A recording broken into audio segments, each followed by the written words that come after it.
En el último año de pandemia, lo que hemos observado a través de ODILA, del Observatorio de Delitos Informáticos de Latinoamérica, es un incremento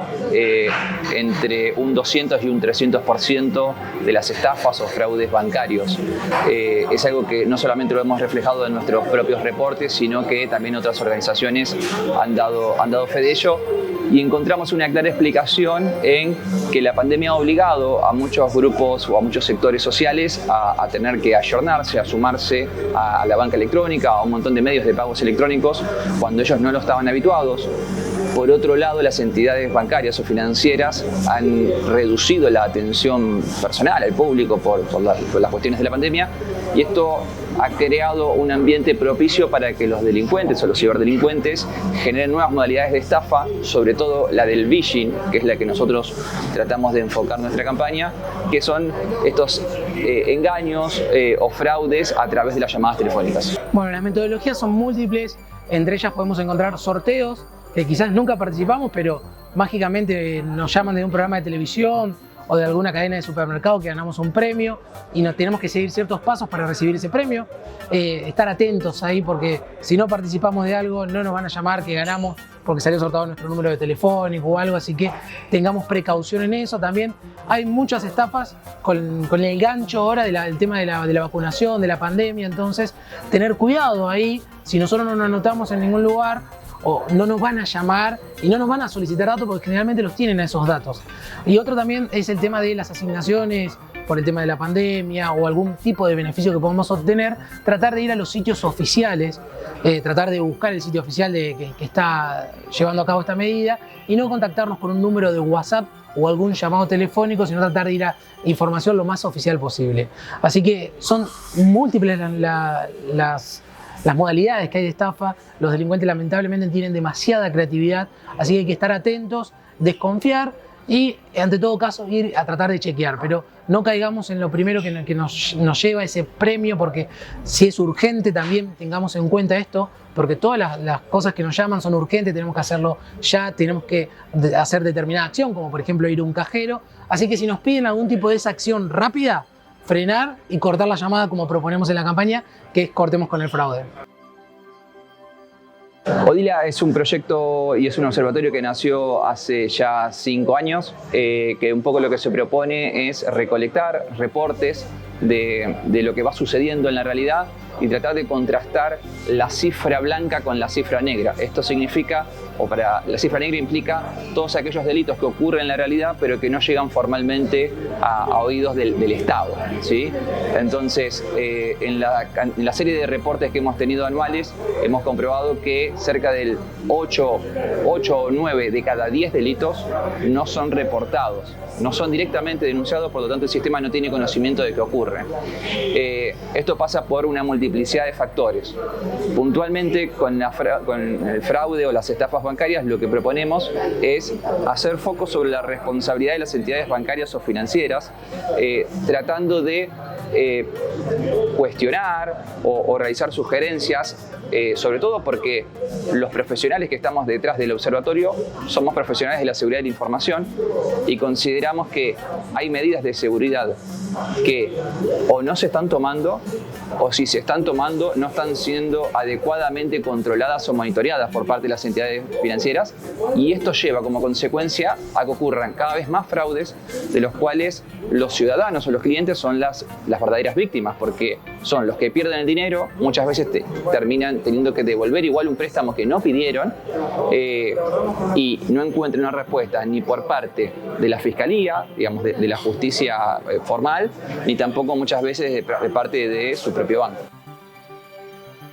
Uno de los principales consejos es tratar de no brindar información telefónicamente o a través de mensajería como WhatsApp o Messenger, y en esto me refiero a número de DNI, CUIL, dirección, contraseñas, nunca enviar contraseñas por este tipo de medios, y tratar de comunicarnos, como bien repetía, con entidades que tengan quizás sus perfiles de redes sociales chequeados. Hoy en día la mayoría de las entidades bancarias, si estamos hablando, si tienen presencia en redes sociales, tienen el chequeado, el tilde azul ese que por ahí vemos en las celebridades, también lo tienen las instituciones, porque también los delincuentes aprovechan a crearse un perfil falso con una entidad bancaria en WhatsApp o en Instagram. Simplemente le cambian el logo, ponen algunos datos y la persona cree que está hablando con esa entidad bancaria a partir de Facebook, Instagram o WhatsApp, y en realidad está hablando con un delincuente que la va a atender amablemente, que le va a solicitar algunos datos, pero esos datos van a caer en manos de los delincuentes, y eso es cómo se inicia después luego las estafas. Bueno, nosotros proponemos, que no significa que sean las únicas, pero la primera es la detección de accesos sospechosos, que esto implicaría de que si alguien ingresa a mi home banking a través de un equipo que yo nunca utilicé, una dirección IP nunca utilizada, o utilizando un dispositivo, por ejemplo un dispositivo celular nunca utilizado, por lo menos esto sirva como una advertencia a nivel del sistema. Esto se puede detectar, este acceso irregular, vamos a llamarle, y el sistema que proponemos o sugerimos, evitar la realización de transacciones que impliquen un grave riesgo para el patrimonio del cliente. Esto significa solicitar préstamos, realizar grandes transferencias de dinero. Esa es la primera de las medidas. Si detectamos un acceso sospechoso, tomar en cuenta eso y tratar de llevar adelante alguna medida. La segunda es detectar comportamientos sospechosos. Esto significaría que si en el mismo día hay alguien que accede al home banking, pide un préstamo preaprobado y realiza una transferencia a una cuenta que nunca le depositamos dinero, que nunca hubo una transferencia, todas esas condiciones juntas, si uno las ve objetivamente, probablemente en el 90-95% de los casos sea un caso de estafa. Entonces, el banco está en condiciones técnicas de detectar este comportamiento y poder por lo menos dejar esa transferencia en stand-by, y lo que nosotros sugerimos es requerir algún tipo de validación posterior a través de la aplicación que tienen las entidades bancarias, no sé, a través de alguna modalidad que el banco disponga, pero a lo que vamos es tratar de identificar estos comportamientos para evitar, o en el caso de que ocurra un fraude, y si el banco hoy dice no, nosotros asumimos el riesgo, se asume el riesgo que se le devuelva el dinero a las víctimas del delito. Una tercera medida que proponemos es la generación de un centro de reportes que efectivamente la víctima se sienta atendida, porque lo que está sucediendo hoy es que la víctima de la estafa no puede llamar por teléfono a la entidad bancaria porque nadie lo atiende, tampoco se lo atiende personalmente, el banco no se hace cargo de la situación, no se brinda información de lo sucedido, entonces tampoco tiene la evidencia suficiente para acercarse a una fiscalía y poder aportar los elementos probatorios que lleven adelante una investigación más o menos eficaz. Entonces esa es la tercera sugerencia, y brindar transparencia, porque lo que no se sabe, y por eso desde Odila nos involucramos, es cuál es la verdadera cantidad de delitos que están ocurriendo. Y nosotros, quizás que trabajamos en la materia, nos encontramos con un montón de gente que se contacta. De hecho, bueno, con Aire Santa Fe, ustedes han publicado muchísimas noticias acerca de víctimas solamente de nuestra región, y un poco eso es lo que queremos tratar de visibilizar un poco. La última medida de seguridad que proponemos, que no es una medida, sino que es solicitamos que el banco coopere con el cliente afectado. Es decir, yo ya fui víctima del delito, quiero iniciar una acción en la fiscalía, el banco debería decirme desde qué cajero se realizó la maniobra, a qué SBU se transfirió, a quién pertenece, digo, cuáles fueron las acciones que se hicieron en ese cajero a mi nombre, cuáles fueron las condiciones del préstamo, digo, un montón de información que de acuerdo a la normativa de protección de datos personales es del cliente, y que hoy los bancos tampoco se muestran reticentes a cooperar.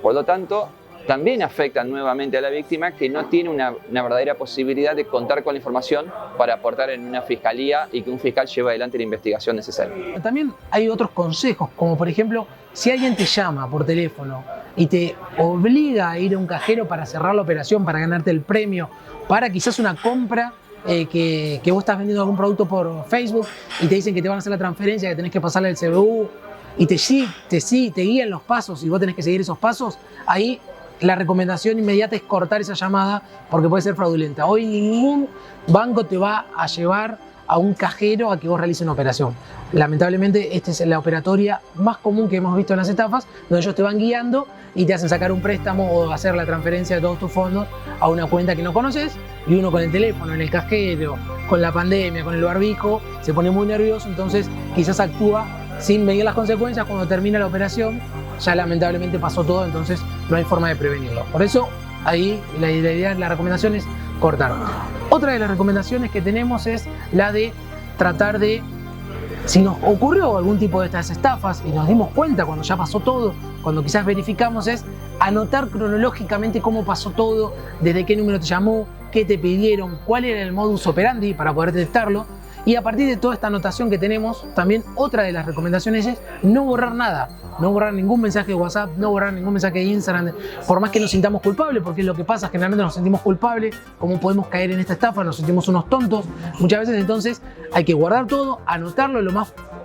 fiel posible de lo que pasó, y con eso dirigirnos a una fiscalía a realizar la denuncia correspondiente, porque acá es muy importante como lo que mencionó Marcelo. Acá estos casos tienen mucha cifra negra, quiere decir que ocurren pero la gente no los denuncia, y no lo denuncia porque se siente culpable, porque no encuentra la respuesta de la justicia, porque los bancos no lo atienden, porque no sabe a dónde dirigirse, toda la problemática que ya explicó bien Marcelo. Entonces es súper importante que se dirijan a la fiscalía, que sigan los casos, que le pidan al banco que le realice el stop debit, que no le debiten hasta que se aclare la situación, porque muchas personas al sentirse culpables terminan pagando los préstamos y lamentablemente acá le están pagando un préstamo a un delincuente, los bancos no se hacen cargo y la persona termina siendo víctima de todo este sistema. Así que lo que estamos tratando de fomentar es que la persona denuncie y trate de hacer ese seguimiento de la denuncia. Sabemos que es tedioso, sabemos que es molesto, por eso también estamos tratando de que los bancos puedan colaborar en este centro de denuncia asistiendo a las víctimas. Bueno, la gente se puede obtener más información sobre la campaña en www.odila.org y ahí va a aparecer un apartado que es Cortemos con el Fraude, que es la campaña que estamos lanzando hoy.